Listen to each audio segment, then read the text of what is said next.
Life. We all want our life to be like this highway, a long stretch without any speed breaker or any traffic to slow you down. A road where you can enjoy the scenery, get hard on throttle to chase the wind, or sometimes slow down to enjoy the raindrops on your face.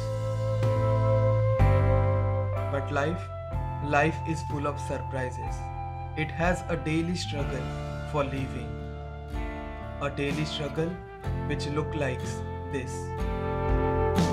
It's full of potholes, jams, signals, or even unwanted speed breakers. It makes us tired, frustrated, or even fill us with anger.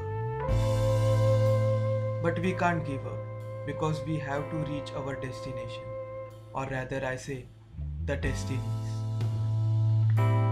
The only way to get out of this struggle is by spreading smile.